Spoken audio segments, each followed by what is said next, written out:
there's a very blatant double standard right now in media, specifically in comics, and we're also seeing it in video games and such, that revolves around female form and female figures and what's acceptable and also what's promoted.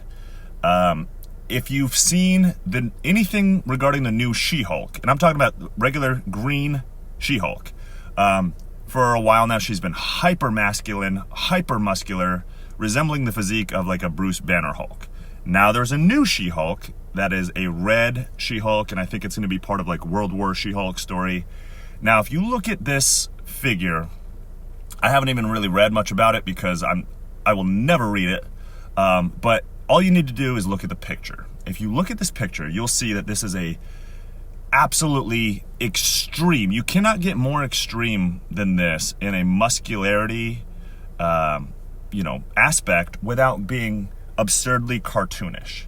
This is next level extreme muscularity and size and masculinity on a quote female character. Now, and I say masculinity because again, if you look at the facial feature, it's not just like, well, she doesn't wear makeup, anything like that, which is fine. She has very strong jawline and hypermuscular jaw and, cheek muscles, and just there's nothing traditionally, keyword, traditionally feminine about it. Now, okay, this is where there's a double standard. For a long time, and it still continues now, but there was an argument about, hey, not all women look like that. And when they say that, they refer to the comic book or video game female characters that have a small waist, they have larger breasts, they have a big round butt, and their facial features, everything was very, quote, over-sexualized. And to a large extent, they're right. If you look at a lot of manga characters and stuff, this is the thing that Jerry Conway was calling out recently, and he was like, oh, look at this. And it's like, dude, you can't say that because you're responsible for a lot of the stuff in Western comics, such as Power Girl, who is literally known for her boob window. Anyway, I digress. We've also seen this recently with the J. Scott Campbell, art fix, if you will, which was a disaster. Not on J. Scott Campbell's part, but on some of the other individuals involved. So the argument is that, not all women look like that. And it's true. Not all women have a tiny waist. Not all women have an hourglass shape and, a round butt and a larger cup size than would seem appropriate for such a small frame. And I get it. There is a lot of truth to that.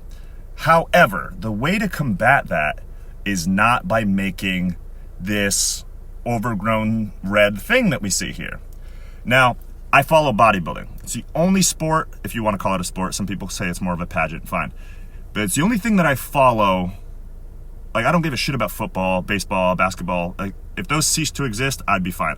I literally do not care. Bodybuilding, though, if we look at the most muscular female physiques of all time, I've seen them.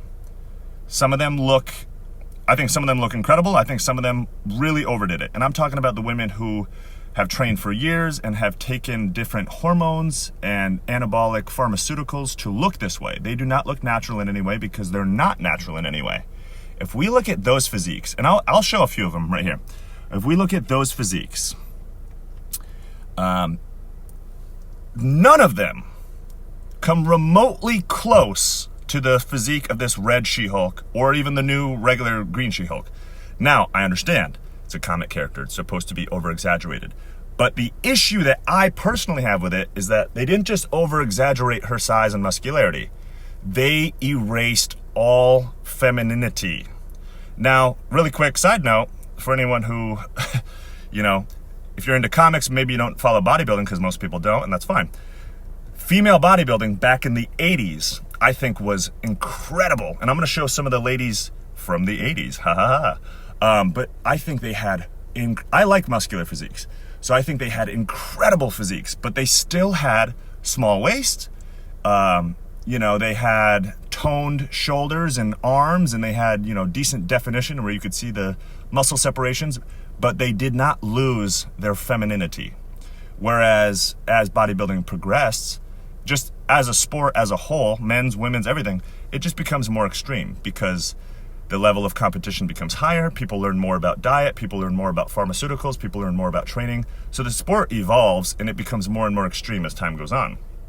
That's why guys like Arnold Schwarzenegger back in the 70s, being the best in the world, look nothing like the best in the world now.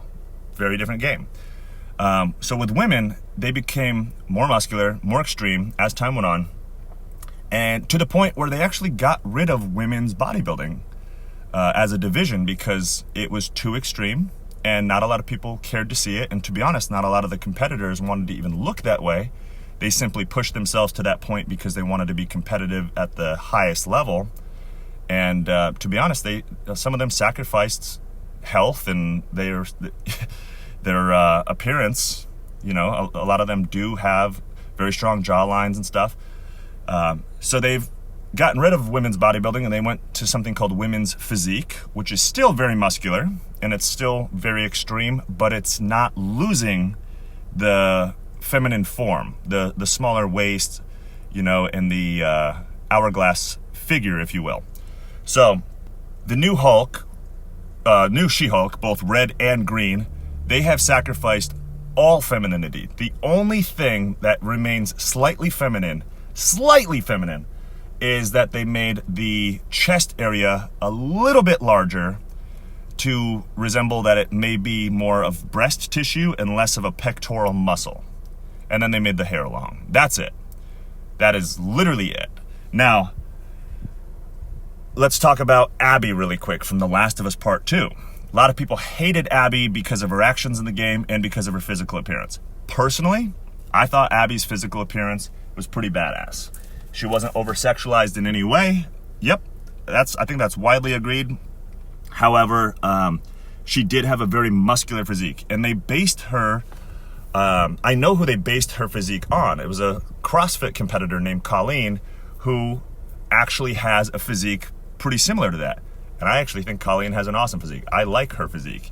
Now, and then they did the face on somebody else, and she's kind of a combination of, and then her voice was somebody else. So she's 3 women combined. But anyway, I don't even want to get into The Last of Us, the story. I don't want to get into anything revolving around Neil Druckmann. I don't care right now. We'll save that for another video. But just Abby as a character. They wanted to make a tough, badass character that was not hypersexualized. Okay, mission accomplished. Some people, a lot of people, hated her physique. That's fine. I personally thought she looked badass. She looked like somebody that could do some fucking damage in that kind of a world. And, I'm cool with it. Now, I think that was a way for them to combat this stereotype of like hypersexualized women. Absolutely, they did it. I think what they're doing with the She-Hulk crap is too much. Now, going back to bodybuilding really quick, like I said, the ladies in the 80s had very muscular physiques, but they still had femininity. They were smaller framed. You would not see one of them and be like, oh, look at that dude. Oh, it's a chick. Oh, man. No, not at all. Because the ladies and the men had very different, at the highest level, they still looked very different from one another. Whereas now, some of the most extremely muscular women in the world are bigger than most men. And I'm not talking about like pro bodybuilder men. I'm just talking about men in general.